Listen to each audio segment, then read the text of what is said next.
Hello class 7 students, कैसे हैं आप सब। I hope you are fine. तो जैसे कि हम लास्ट के 3 चैप्टर्स अपने पढ़ के आए हैं। लास्ट चैप्टर में हम क्या देखा था, दिल्ली सल्तनत। तो अब हम देखेंगे दिल्ली सल्तनत के बाद जो बाद में आते हैं अगले, वो आते हैं हमारे मुगल एम्पायर। ओके, तो चलिए अपनी बुक का पेज नंबर 27 ओपन कर लीजिए। रीड करना स्टार्ट करते हैं। सबसे पहला राजा कौन था? सबसे पहला था बाबर। कब से कब तक? 1526 से लेकर कब तक? 1530 तक। दैट मीन्स 4 साल रूल करा बस इसने। The author of Baburnama and the founder of Mughal dynasty in India was Zahiruddin Muhammad Babur. क्या नाम है पूरा? जहीरुद्दीन मोहम्मद बाबर। इसने क्या लिखी? एक बुक लिखी थी इसने जिसका नाम है बाबरनामा। ये बुक क्या है? ऑटोबायोग्राफी है। ऑटोबायोग्राफी का मतलब आप जानते हैं, जब कोई खुद अपनी लाइफ की हिस्ट्री, अपनी पूरी लाइफ की कहानी, स्टोरी किसी बुक में लिखता है तो उसे ऑटोबायोग्राफी बोलते हैं। तो बाबर ने भी अपने लिए ऑटोबायोग्राफी लिखी थी जिसे बोला जाता है बाबरनामा। बाबरनामा के बाद आता है, यह सेंट्रल एशिया से आया था। Is one of the history more endemic conquer. In his youth, he was one among more improvised prince, all descended from Timur, who fought among themselves for possession of some small part of a great man forgotten empire. That means ऐसा माना जाता है कि अपनी young age में, जब बहुत छोटा था बाबर, तो उसके फादर की डेथ हो गई थी, तो उसे बहुत यंग एज में राजा बना दिया गया। उसकी ज्यादातर जो लाइफ थी पूरी, वो युद्ध करने में ही बीती। अपने राज्य को वो हमेशा बचा के रखता था। बाबर जो था वो डिसेंडेंट था किसका? तैमूर का। डेट मीन्स कहीं ना कहीं रिश्ते में तैमूर बाबर का कुछ लगता था। तैमूर के बारे में हमने देखा था तैमूर इन्वेजन में। By the early 16th century, the Muslim sultans of Delhi and Afghan dynasty known as Lodi were much weakened by threat of rebellious Muslim principalities and from a Hindu coalition of Rajput ruler. तो last हमारी dynasty हमने देखी थी जो थी हमारी Lodhi dynasty. उसका राजा कौन था? इब्राहिम लोधी उस टाइम पे। तो क्या हुआ था, आपस में राजपूत रूलर जो थे उन्होंने एक कोएलिशन बनाया। कोएलिशन मतलब एक ग्रुप बनाया लोधी के खिलाफ लड़ने के लिए, और वो कभी लोधी से जीत नहीं पा रहे थे, इसलिए उन्होंने किसकी हेल्प ली? बाबर की। When Babur led an army through the mountain passes from Istanbul at Kabul. कहाँ का था बाबर हमारा? बाबर जो था मेनली काबुल का था। काबुल से बाबर इंडिया आया युद्ध करने के लिए। He at first met little opposition in the plain of North India। North India में उसने छोटे से एक राज्य पे राजा को हराया। The battle against Ibrahim the Lodi Sultanate came on the plain of Panipat in April 1526। तो इंडिया में जो उसने लड़ाई लड़ी थी इब्राहिम लोदी से 1526 में, वो हमारी है बैटल ऑफ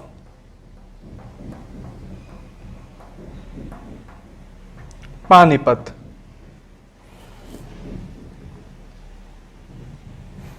तो बैटल ऑफ पानीपत जो थी वो 1526 में हुई थी। बाबर वहां पर जीत गया था। Babur was heavily outnumbered with perhaps 25,000 पैदल सैनिक थे उसके पास। और जो हमारा इब्राहिम लोदी था उसके पास कितने थे? 1 लाख सैनिक थे। तब भी इब्राहिम लोदी बाबर से हार गया था। Okay, Babur dug into a prepared position copied from the Turk from whom the use of guns has spread the Persian and now to Babur. Babur ने जो मेनली यूज किया था उस टाइम पे, इब्राहिम लोदी की डायनेस्टी यूज करती थी तलवारों से, लेकिन बाबर के पास थी गन्स जिसका उसने यूज किया था, और दिल्ली के पास कोई भी आर्टिलरी नहीं थी। इसी वजह से उसने 25,000 होते हुए भी 1 लाख की सेना को हरा दिया था। ओके,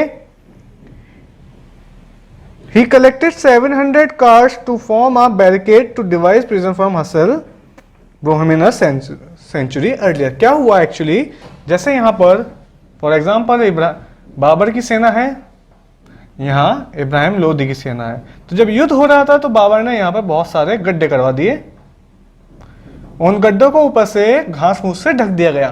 तो जब जो इब्राहिम लोदी के पास 1000 हाथी थे वो युद्ध करने के लिए आ रहे थे, क्योंकि हाथी पर आप कितनी भी गोली चलाएं हाथी आपके पास आने के बाद आप हाथी से नहीं बच सकते। तो जो हाथी थे वो इन सब गड्ढों में गिर के मर गए थे ज्यादातर, जिस वजह से बाबर इब्राहिम लोदी पे भारी पड़ा था। ये उसकी टेक्निक थी।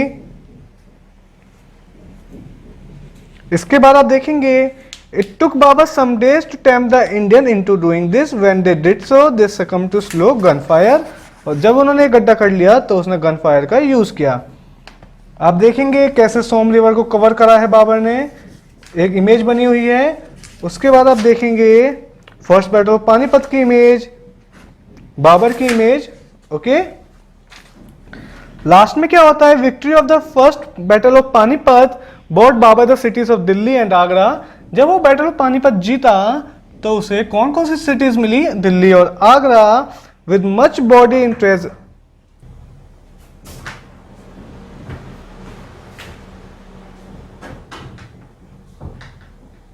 तो फर्स्ट बैटल ऑफ पानीपत जीतने के बाद बाबर को कौन कौन सी जगह मिली, बाबर को मिली जगह दिल्ली एंड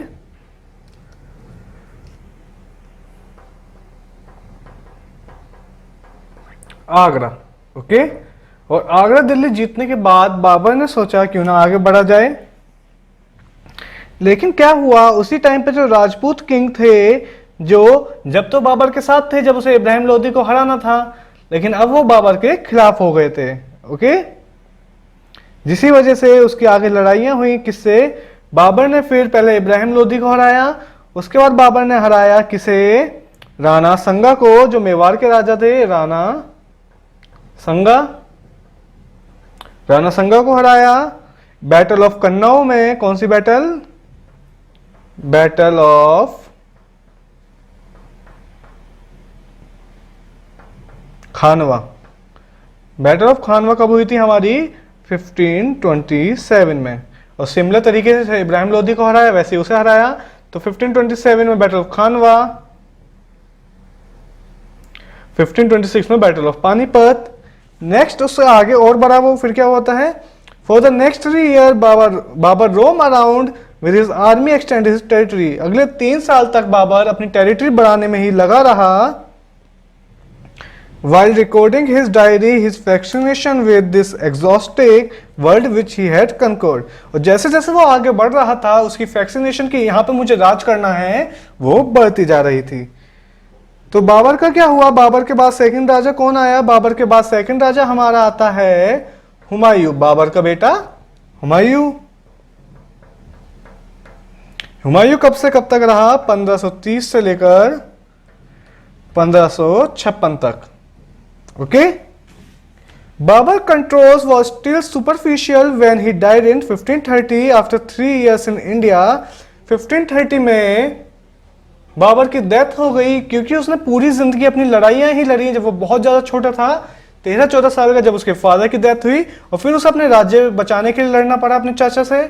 उसके बाद वो इंडिया में आया, वहां पे लड़ाइयां हुई। उसके बाद 1530 में जब बाबर की डेथ हो गई, तब भी पूरा इंडिया उसके कंट्रोल में नहीं था।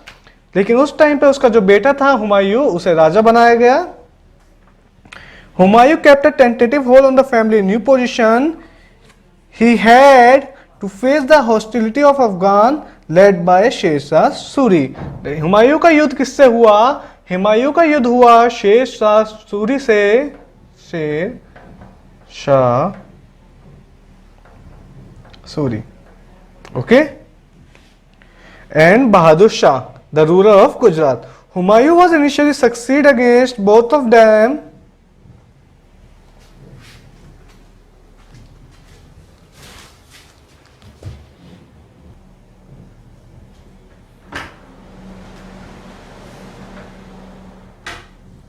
तो शेर शाह सूरी से हुमायूं का युद्ध हुआ।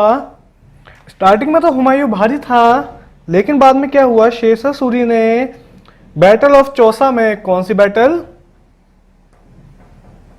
बैटल ऑफ चौसा में कब हुई है, 1539। इसमें हुमायूं को हरा दिया। Battle of Chausa in Kannauj. He was driven west into Afghanistan by the forceful Muslim Sher Shah. क्या हुआ, जैसे शेर शाह सूरी ने उसे हराया तो हुमायूं अपनी जान बचाकर अफगानिस्तान भाग गया। 12 years later, 12 साल बाद renewed civil war within India gave Humayun chance to slip back almost unopposed. That means civil war India में होने लगी। जैसे कि क्या हुआ, आपस में ही राजा लड़ने लगे, तो 12 साल बाद हुमायूं को दोबारा से चांस मिला कहाँ, इंडिया में आने का, अपनी दोबारा से थ्रोन पर राज करने का। But 6 months later Humayun was killed in an accident. जैसे 1555 में कौन सी बैटल हुई, 1555 में हुमायूं ने दोबारा थ्रोन पा लिया था, लेकिन उसके 6 महीने बाद ही हुमायूं जो था वो एक्सीडेंट में मारा गया। 1556 में वापस राजा बना ये कौन, हुमायूं। तो आप देखेंगे हुमायूं का राज करने का टाइम 1530 से 39, और फिर 39 के बाद 39, या फिर एक और लड़ाई हुई थी इसकी, कौन सी, 43। तो 39 से 43 तक शेरशाह सूरी और हुमायूं में युद्ध चले। 43 में हुमायूं भाग गया अफगानिस्तान, और जब अफगानिस्तान से वो वापस आता है 55 में जीतता है, तो 6 महीने बाद ही उसकी एक एक्सीडेंट में डेथ हो जाती है। एक्सीडेंट कैसा था, शेरशाह सूरी ने एक लाइब्रेरी बनाई थी अपने टाइम पर, जिस टाइम पर उसने रूल किया, कब से कब तक, 43 से 55 तक। तो उसने क्या करा, एक लाइब्रेरी बनाई थी शेरशाह सूरी लाइब्रेरी, जो दिल्ली में है। वहां पर स्टेयर से हुमायूं गिर गया था, जिस वजह से हुमायूं की डेथ हो गई थी। ओके, और जब हुमायूं मरा तो उसका एक 13 साल का बेटा था जिसका नाम था अकबर, जिसे 1556 में राजा बनाया गया। Yet it was he who established the mighty Mughal empire. लेकिन फिर भी बोला जाता है कि उसने ही मुगल एम्पायर को एस्टेब्लिश किया था। हुमायूं के बारे में एक खास बात और है कि हुमायूं को कभी अच्छा राजा नहीं माना गया जितना बाबर था, क्योंकि बाबर एक बहुत ज्यादा अच्छा राजा था, वो कभी युद्ध नहीं हारा था। लेकिन हुमायूं शेरशाह सूरी से हार के भाग गया था, इस वजह से हुमायूं से बाबर को हमेशा बड़ा माना जाता है। तो चलिए अब हम अपना अगला देखते हैं, कौन बना हुमायूं के बाद राजा। हुमायूं के बाद राजा बना हमारा अकबर। ओके, अकबर ने कब से कब तक रूल करा, अकबर ने रूल करा 1556 से लेकर 1605 तक। तो आप देखेंगे अकबर के बारे में, in the early years of Akbar reign, his forged inheritance was skillfully held together by an able rebellion Bairam Khan. जो उसकी सेना के, हुमायूं की सेना के कौन थे, कमांडर थे कौन, बैरम खान। उन्होंने ही अकबर की स्टार्टिंग की जो लाइफ थी उसमें सब चीजें संभाली थी। अकबर किंग था, पर सब चीजें कौन देखते थे, बैरम खान देखते थे। But from 1561 the 19-year-old Akbar was very much his own man. लेकिन जब वो 19 साल का हुआ, स्टार्टिंग के 6 साल की बात थी, 6 साल किसने देखा, बैरम खान ने। लेकिन जब 1561 में वो 19 साल का हो गया था, तो उसने खुद से चीजें संभालनी शुरू कर दी थी। Akbar was born in Amarkot when Humayun was in exile. Humayun बाहर था जब अकबर बॉर्न हुआ। अकबर जब बॉर्न हुआ जब हुमायूं भगा हुआ था, कहां पर, शेरशाह सूरी से बचकर अफगानिस्तान में, वहीं पर अकबर का जन्म हुआ। His accession to the throne gave Hemu, the general of Afghan leader Adil Shah Suri, an opportunity to occupy Delhi and Agra. Hemu became the master of Delhi for a short period. जैसे कि क्या हुआ, जब उसका accession हुआ, मतलब उसे हटा दिया गया थ्रोन से, तो आदिल शाह सूरी जो थे उन्होंने दिल्ली ऑक्यूपाई कर लिया, और हेमू जो थे उनके सेनापति, उन्हें वहां का दिल्ली का मास्टर बना दिया गया। But was eventually defeated by Bairam Khan in the second battle of Panipat. Thus the Mughals reoccupy Delhi and Agra. तो जब सेकेंड बैटल ऑफ पानीपत हुई, पहली किस किस के बीच में हुई थी, पहली हुई थी हमारी किस किस के, इब्राहिम लोदी एंड बाबर के बीच में, कब, 1526 में। अब सेकेंड बैटल ऑफ पानीपत हुई 1556 में, किसके बीच में, हेमू विक्रमादित्य इनका नाम था, हेमू एंड अकबर। अकबर की जगह युद्ध में कौन लड़ रहे थे, अकबर 16 साल के ही थे, अकबर की जगह युद्ध में लड़े थे बैरम खान। ओके, उन्होंने हेमू विक्रमादित्य को हरा दिया। और युद्ध की एक बहुत ही अच्छी अजीब सी कहानी है ये, कि जब युद्ध हो रहा था ये बैटल ऑफ पानीपत, तो हेमू विक्रमादित्य जीत रहे थे युद्ध, लेकिन लास्ट में क्या हुआ, लास्ट में एक तीर उनकी आंखों में आके लगा और वहीं उनकी डेथ हो गई, जिस वजह से पूरा जो युद्ध हेमू विक्रमादित्य जीत रहे थे वो एकदम से अकबर जीत गया। इसके बाद अकबर कॉन्कर्ड मालवा, नालंदा वैली, बंगाल, जोधपुर, ये सब चीजें अकबर ने जीती। इन 1572 ही ऑक्यूपाई अहमदाबाद एंड सूरत। 1572 में क्या हुआ, अकबर ने गुजरात जीता। गुजरात में अहमदाबाद, अलग अलग थे जब ये राज, Ahmedabad and Surat.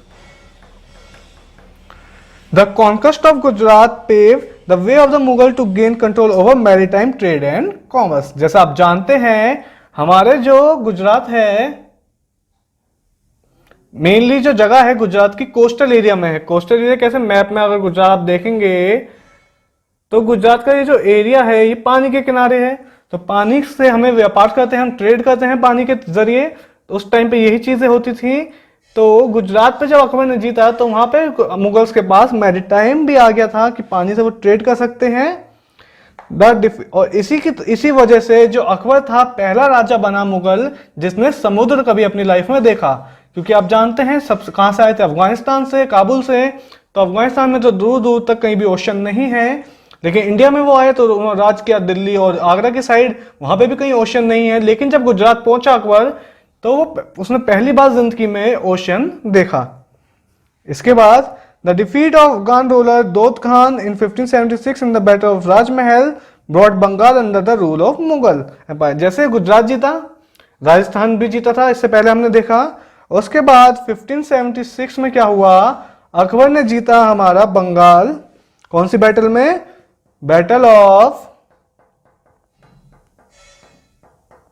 Rajmahal. Okay, और बैटल ऑफ राजमहल में अकबर ने क्या जीता, बंगाल जीता। किससे जीता, दोद खान जो उस टाइम पे वहां के राजा थे। At the same time Akbar steadily extended the boundary of the territory which he had inherited. जो टेरिटरी उसे मिली थी उस टेरिटरी को वो धीरे धीरे बढ़ाया जा रहा था। Akbar normal ways of life was to move around with a large army holding court in a splendid camp laid out of the capital city but compose entirely of tent. Akbar क्या करता था, कहीं भी जाता था तो एक बहुत बड़ी सेना साथ में लेके चलता था।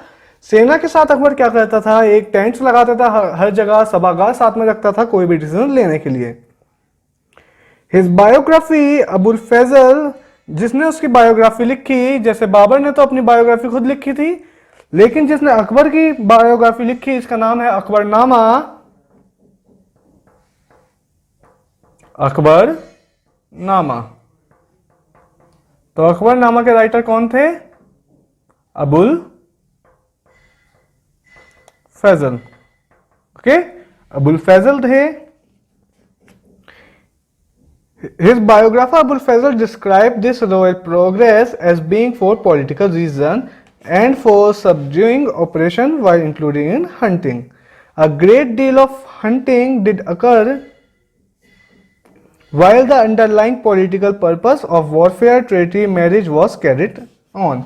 क्या करता था अकबर, जैसे किसी जगह पर राज करने गया, फॉर एग्जाम्पल अकबर ने गुजरात में राज करने गया, तो वहां पे क्या होगा, अकबर ने वहां के जो राजा थे उसे हराया लेकिन उसे मारा नहीं, उसकी बेटी से शादी कर ली और गुजरात को अपने अंडर में ले लिया।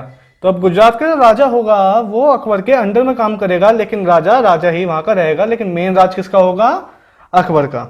तो यही पॉलिसी अकबर अपना रहा था, हर जगह वो शादियां कर रहा था अलग अलग राज्य से अपनी टेरिटरी बनाने के लिए। Warfare brought its own body singing a treaty with Akbar or presenting a wife to his harem invaded a contributing to the exchequer. As his realm increased, so did his revenue in addition, and Akbar proved himself as inspired administrator. तो ये जो policy थी अकबर की, हर जगह जाके शादी करना, ये अकबर के राज्य के लिए बेनिफिशियल थी, क्योंकि अगर वो कहीं जाके किसी राजा की बेटी से शादी करेगा तो वो राजा कभी भी अकबर पर हमला नहीं करेगा और अकबर सेफ भी रहेगा। लेकिन जब अकबर पर कोई हमला करेगा तो वो राजा अकबर की हेल्प भी करेगा। ओके, तो इसी पॉलिसी की वजह से उसका रेवेन्यू भी बढ़ रहा था, क्योंकि राजा रेवेन्यू भी भेजता था अकबर के पास। तो ये चीज बहुत ज्यादा अकबर के लिए बेनिफिशियल हो रही थी, इसलिए उसे गुड एडमिनिस्ट्रेटर भी बोला जाने लगा। The empire's growing number of provincials were governed by official appointed only for a limited term. जो प्रोविंशियस गवर्न करते थे उस जगह पर बार बार लोगों को चेंज किया जाता था। Thus avoiding the emergency of regional worldwide moreover, जैसे कि फॉर एग्जाम्पल कोई जगह लेते हैं, हम दिल्ली लेते हैं फॉर एग्जाम्पल, दिल्ली के आसपास कोई इलाका, जैसे मान लेते हैं उस टाइम पर मालवा लिया, मालवा ने उसने क्या करा, किसी को अपॉइंट किया कि तुम जाके वहां पे संभालो, लेकिन कुछ टाइम के बाद उसकी जगह वहां से चेंज कर दी। ऐसा अकबर इसलिए करता था, जैसा आप गवर्नमेंट जॉब में देखते हैं, गवर्नमेंट जॉब में लोगों की जो डेजिग्नेशन ट्रांसफर होता रहता है वो इसलिए होता है क्योंकि जब एक इंसान एक ही जगह पे बहुत सालों तक रहेगा तो वहां उसकी जान पहचान बढ़ेगी, वहां पार्शियलिटी करेगा, और हो सकता है उस टाइम पे तो वहां पे वो रूल करने की कोशिश भी करता था कि मैं अकबर से विद्रोह कर देता हूं और इस राज्य को अपना ही एक अलग किंगडम बना लेता हूं।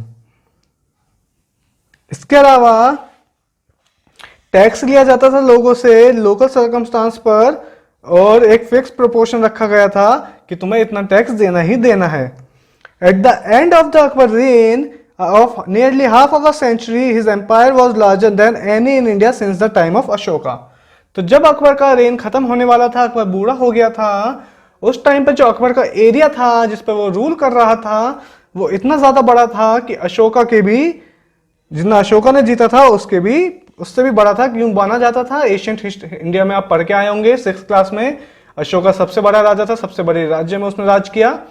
अशोका से भी बड़ा एरिया जीत लिया था अकबर ने।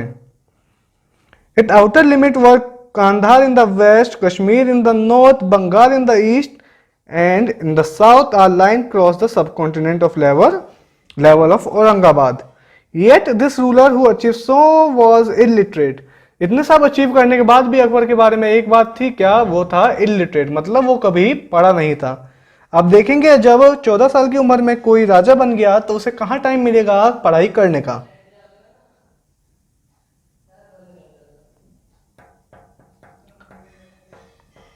तो अकबर हमारा इलिटरेट था। उसके अलावा आप देखेंगे इसमें अकबर के बारे में, an ideal school boy Akbar found in later life no need of reading. Akbar को लगा पढ़ाई की तो कोई जरूरत ही नहीं है, मैं राजा बन गया हूं, मुझे लड़ना आना चाहिए। He preferred to listen to the argument before taking any decision, इसलिए ही वो अपने सभागारों को बहुत इज्जत देता था कि आप सब मिलकर किसी भी चीज पर निर्णय लीजिए और फिर मुझे बताइए कि वो सही है या गलत। इसके अलावा आप देखेंगे Akbar was originally quicker and willful. His complex character is visually suggested in the strange place which he built an almost immediate amount at Fatehpur Sikri. Akbar ने एक जगह बसाई, उस जगह का नाम है फतेहपुर सीकरी। फतेहपुर सीकरी, वहां आपको बहुत ज्यादा मिलेंगे कि अकबर का कैरेक्टर कैसा था, चीजें देखने को जो अकबर के कैरेक्टर के बारे में बताती हैं। तो यहां हम इस लेक्चर को खत्म करते हैं। आगे हम रिलेशन देखेंगे अकबर के राजपूत के साथ कैसे थे। तब तक आप इसे रिवाइज कीजिए, याद कीजिए। अब हम मिलेंगे नेक्स्ट लेक्चर में। Bye bye, take care.